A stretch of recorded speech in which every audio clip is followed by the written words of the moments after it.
Hello friends, कैसे हो आप लोग। मैं निशांत आपके अपने यूट्यूब चैनल सिलेक्शन स्टिक में आपका स्वागत करता हूं। आज हम लोग बीएनएसएस यानी भारतीय नागरिक सुरक्षा संहिता इसको कवर करने वाले हैं और इससे बनने वाले सभी प्रश्न जो एग्जाम में पूछे जाते हैं उस सभी को करने वाले हैं। तो चलिए इसकी शुरुआत करते हैं। 2023 बीएनएसएस था और इसको पहले सीआरपीसी के नाम से भी जाना जाता था। तो सीआरपीसी कैसे बीएनएसएस में चेंज हुआ, इस सब प्रोसेस को हम देखने वाले हैं क्लास में। तो सबसे पहले आते हैं औपनिवेशिक युग से आधुनिक युग में प्रवेश। यानी औपनिवेशिक युग क्या था, सीआरपीसी और बीएनएसएस, ये दोनों में हम लोग डिफरेंस पढ़ते हैं, कंपैरिजन करते हैं इसका। तो सीआरपीसी की बात करें 1973 में, इसमें कुल 37 अध्याय थे, वहीं बीएनएसएस में 39 अध्याय। सीआरपीसी में 484 धाराएं हैं और बीएनएसएस में 531 धाराएं हैं और अनुसूचियां इसमें दोनों में दो दो हैं, ये समान है दोनों में। महत्वपूर्ण तिथियां के बारे में जान लीजिए। पारित हुआ था 25 दिसंबर 2023 को और लागू कब हुआ, 1 जुलाई 2024 को। जो बीएनएसएस था उस लागू 1 जुलाई 2024 को हुआ था। 1 जुलाई 2024 से पहले दर्ज की गई एफआईआर पुरानी सीआरपीसी के तहत ही चलेगी। यानी इसमें एक नियम बना था कि जो एफआईआर पहले दर्ज की गई थी, इसको लगने से पहले, इसके लागू होने से पहले वो सीआरपीसी के अनुसार ही चलेगी। बाकी इसके लगने के बाद जितनी धाराएं हैं वो बीएनएसएस के हिसाब से देखी जाएगी। इसकी अपवाद देखिएगा। धारा 1, नागालैंड और जनजातीय क्षेत्रों पर संपूर्ण रूप से लागू नहीं है।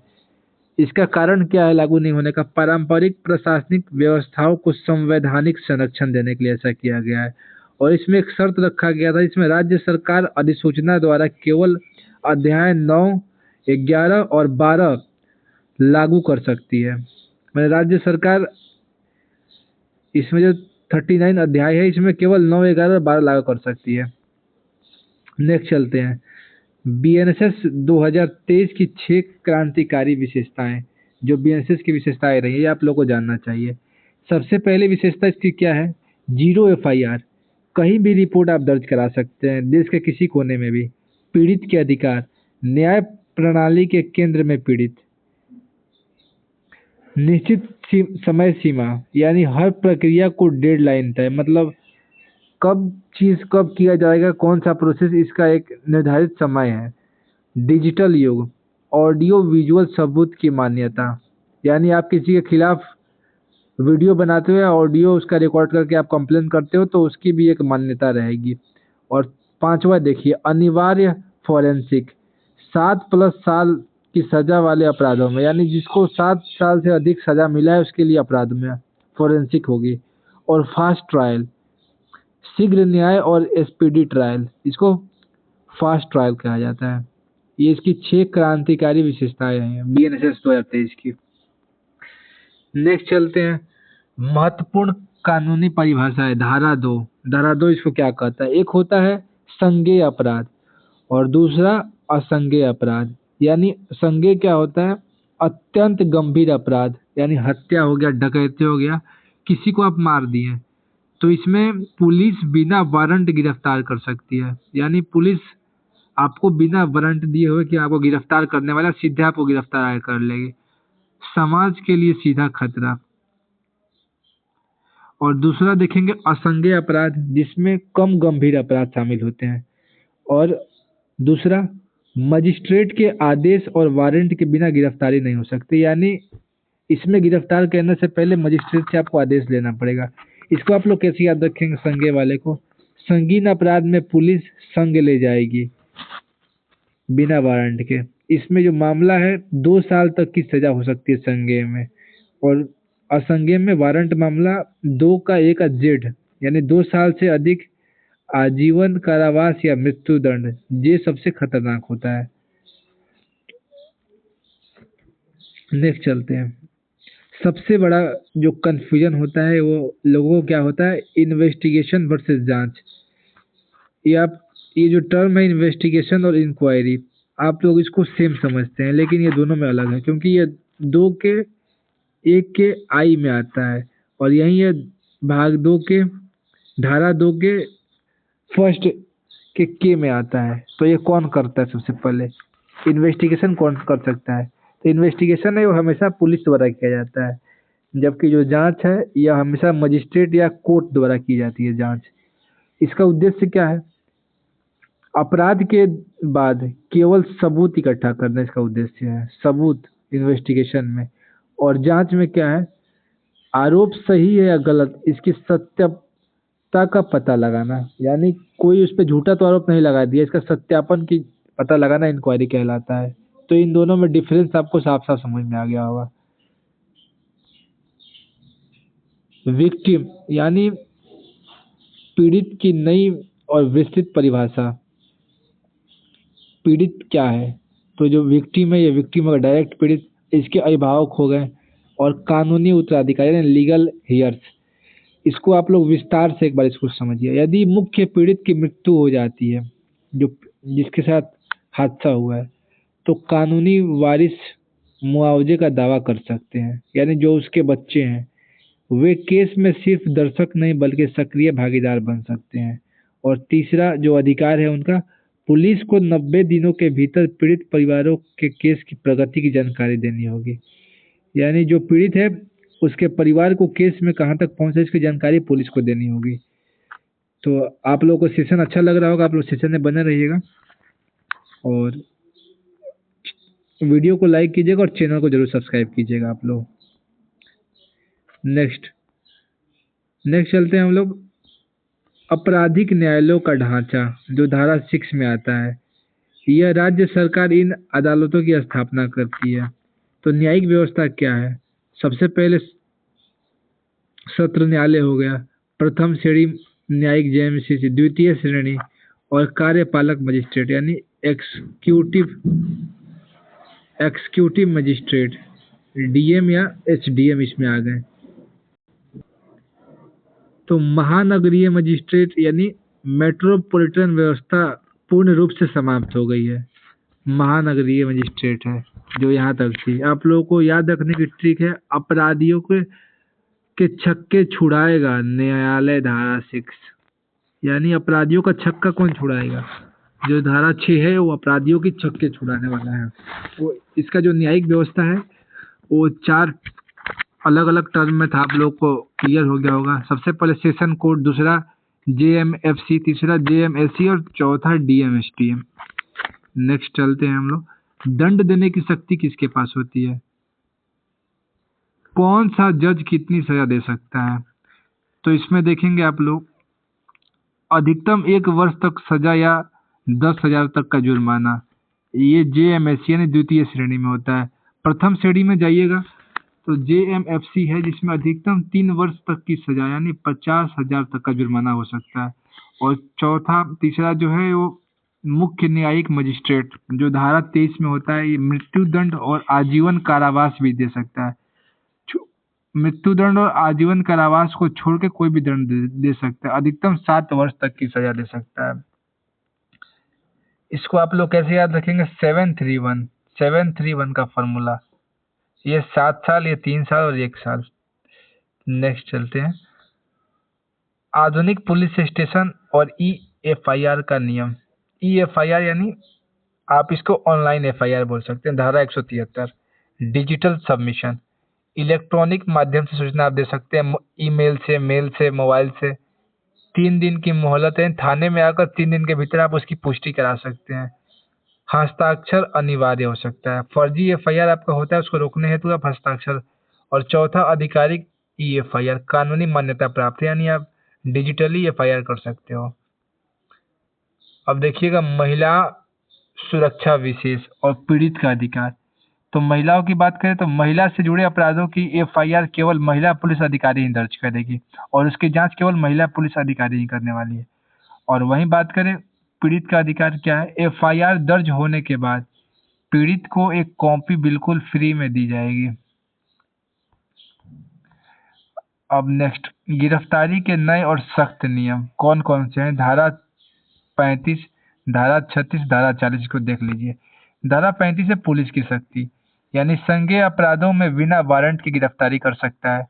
दूसरा, गंभीर और संगठित अपराधों में हथकड़ी का उपयोग पूरी तरह मान्य है। अब गिरफ्तारी की प्रक्रिया जो धारा 36 आती है, पुलिस या अफसर की पहचान, वर्दी या नेम प्लेट साफ होनी चाहिए। और दूसरा, अरेस्ट मेमो बनेगा जिसकी तारीख, जगह और गवाह के हस्ताक्षर उसमें लिया जाएगा। और आम आदमी की सख्ती, धारा जो 40 है, ये तो दो पुलिस की सख्ती हो गई। अब आम आदमी क्या कर सकता है? कोई भी नागरिक सामने हो रहे गंभीर या गैर जमानती अपराध में गिरफ्तार कर सकता है। दूसरा शर्त, 6 घंटे के भीतर अपराधी को पुलिस को सौंपना होगा। यानी आपके सामने किसी अपराध चल रहा है तो आप उस आदमी को अपने तौर पे गिरफ्तार कर सकते हैं, लेकिन आप उसे अपने पास, कानून को अपने हाथ में नहीं ले सकते हो। 6 घंटे के भीतर अपराधी को पुलिस के हाथ में सौंपना होगा। नेक्स्ट, 24 घंटा का सुरक्षा कवच। इसको सुरक्षा कवच कैसे कह सकते हैं? गिरफ्तार व्यक्ति के अधिकार 24 आवर्स के अंदर क्या क्या कर सकता है जो गिरफ्तार हुआ है। तो सबसे पहले देखिएगा, मजिस्ट्रेट के समक्ष पेशी को धारा 58 में आता है। 24 घंटे के भीतर पेश करना अनिवार्य, यात्रा का समय छोड़कर। यानी जब आप यात्रा कर रहे हो उसमें जब आपको पुलिस थाने में ले जा रहा है उस समय को छोड़कर 24 घंटे इसमें काउंट होते हैं। दूसरा, मेडिकल जांच का अधिकार, धारा 53 में, यह सुनिश्चित करने के लिए कि यह हिरासत में कोई शारीरिक हिंसा तो नहीं हुई है। और वकील से मिलने का अधिकार, धारा 38 और 47 में किया गया है। पूछताछ के दौरान पसंद के वकील से मिलने तथा गिरफ्तारी का कारण जानने का हक है। मतलब आप अपने गिरफ्तार क्यों हुए इसका कारण का आप जान सकते हैं और वकील से मिल सकते हैं। नेक्स्ट चलते हैं, न्यायालय की बढ़ती सख्ती। न्यायालय कैसे सख्त अपना कदम अपनाता है? जब कोई व्यक्ति न्याय प्रक्रिया से भागता है तो सबसे पहले न्यायालय सम्मन दे सकता है, जो धारा 63 में सम्मन है। वारंट धारा 79 में आता है। उद्घोषणा धारा 84 में आता है। और कुर्की, अटैचमेंट, सबसे महत्वपूर्ण आप लोग के लिए धारा होने वाला है। और बाकी इस टर्म को आप लोग समझ लीजिएगा तो आप लोगों के लिए आसान हो जाएगा। समन क्या होता है? कोर्ट द्वारा भेजा गया आधिकारिक बुलावा। यानी आप कोर्ट में नहीं आए हो तो कोर्ट आपको समन भेजता है। वारंट, पूरे भारत में कहीं भी गिरफ्तारी का आदेश दे सकता है कोर्ट। वारंट आपके खिलाफ जारी कर देगा तो आप कहीं भी गिरफ्तार, कोई भी पुलिस आपको गिरफ्तार कर सकती है। तीसरा देखिएगा, उद्घोषणा, यानी फरार होने पर सार्वजनिक चेतावनी और पोस्टर उसको लगाते हैं, यानी घोषणा करते हैं। आपको जगह जगह पर आपका पोस्टर चिपका दिया जाएगा। चौथा, अटैचमेंट, संपत्ति को पूर्ण रूप से जब्त करने का अधिकार। अब पुलिस कस्टडी यानी रिमांड और जमानत के नियम जो हैं, पुरानी व्यवस्था जो थी सीआरपीसी, लगातार 15 दिन की पुलिस कस्टडी अपने पास रखती थी। नई व्यवस्था जो बीएनएसएस है वो धारा 187 इसके तहत आता है, जिसमें 5 दिन 40 या 60 दिन की अवधि हो सकती है, जिसमें अधिकतम 15 दिन, लेकिन अब इसे टुकड़ों में लिया जा सकता है। इसको एक बार देखिएगा, जो विचारधारीन कैदियों की राहत है वो धारा 489 में है। यदि पहली बार अपराध करने वाला अधिकतम सजा का 1/3 हिस्सा जेल में काट चुका है, जो फर्स्ट टाइम अपराध कर रहा है, तो उसे बॉन्ड पर रिहा किया जाएगा। दूसरा देखिएगा, इसके लिए जेल अधीक्षक यानी जेल सुपरिटेंडेंट खुद कोर्ट में आवेदन करेगा। अपवाद इसमें क्या है? एक से अधिक मामलों का सामना कर रहे अपराधियों को यह छूट नहीं मिलेगी। यानी जो अपराधी कंटिन्यूअस अपराध में बने हुए हैं और बार बार इस तरह घटनाओं को अंजाम दे रहे हैं, उनको इसमें छूट नहीं मिलेगी। नेक्स्ट चलते हैं। नेक्स्ट हम लोग का है डिजिटल सबूत और अनिवार्य फॉरेंसिक जांच। इसमें क्या क्या हो सकता है? तो ऑडियो विजुअल रिकॉर्डिंग, ईमेल या सर्वर्स लॉन्ग, सर यानी आप मोबाइल से जो भी या डिजिटली रूप से जो आप सबूत इकट्ठा कर रहे हो, सीसीटीवी कैमरा फुटेज लेकर या डिजिटल प्लेटफॉर्म, आप लोग समझ रहे हो क्या क्या हो सकता है। आप सभी लोग मोबाइल लैपटॉप चलाते ही हो। तो दूसरा देखिएगा, तलाशी और जब्ती, सर्च एंड सीजर, पूर्ण वीडियो रिकॉर्डिंग अनिवार्य, पारदर्शिता हेतु, यानी आप जो वीडियो रिकॉर्ड करे हैं वो पूरा होना चाहिए, उसका क्लिप नहीं होना चाहिए कट कट कर। और तीसरा होता है केंद्रीय साक्ष्य, सेंट्रल एविडेंस। और तीसरा ये था इसका अनिवार्य फॉरेंसिक, इसका फॉरेंसिक लिया जाए। और ये तीनों को मिला करके एक साक्ष्य बनता है। फॉरेंसिक जांच की अनिवार्य, माने आप फॉरेंसिक जांच कैसे लोगे? जिन अपराधों में 7 साल या उससे अधिक की सजा का प्रावधान है वहाँ क्राइम सीन पर फोरेंसिक विशेषज्ञ का जाना और सबूत जुटाना अनिवार्य कर दिया गया है। आप लोग इसको देख लीजिएगा, फोरेंसिक जांच। नेक्स्ट हम लोग चलते हैं तारीख पे तारीख का अंत। यानी आप लोग सनी देओल का फिल्म देखे होंगे, जैसा आप तारीख पे तारीख पे तारीख दिए जा रहे हो, लेकिन न्याय कब मिलेगा? यानी समयबद्ध न्याय, टाइम बाउंड जस्टिस मिलने वाला है। इसका 60 डेज, यानी चिकित्सा व्यवसायी को अपनी मेडिकल रिपोर्ट 7 दिनों के भीतर प्रस्तुत करनी होगी। 60 डेज। सत्र न्यायालय को पहली सुनवाई के 60 दिनों के भीतर आरोप तय करने होंगे, यानी 60 दिन के भीतर आरोप तय करना होगा इसका अपराध किया था। तीसरा 30 डेज। प्ली बार्गेनिंग, यानी सौदाबाजी के आरोप तय होने के लिए 30 दिनों के भीतर आवेदन देना होगा। ये धारा 290 के अंतर्गत आता है। और चौथा है 30 से 45 दिन। बहस पूरी होने के 30 दिनों के भीतर जज को फैसला सुनाना होगा, और विशेष परिस्थिति में 45 दिन अब जज समय ले सकता है। यानी समरी ट्रायल धारा 283। छोटी मामलों को शीघ्र निपटाने के लिए सीजेएम और जेएमएफसी को समरी ट्रायल यानी अधिकतम 3 माह की सजा की विशेष शक्ति दी गई है। 3 माह की वो सजा अपने तरफ से दे सकता है। तो इसमें धारा कवर हुआ, अलग अलग बीएनएसएस और सीआरपीसी में क्या अंतर है आप लोग इस सेशन में समझ पाए। तो कुल मिलाकर ये सेशन काफ़ी महत्वपूर्ण रहा होगा, और आप लोगों का जो भी डाउट होगा बीएनएसएस और सीआरपीसी को लेकर के, और जो आप लोगों का एग्जाम में जो प्रश्न इससे बनते हैं, उस सभी को कवर कर लिया गया है।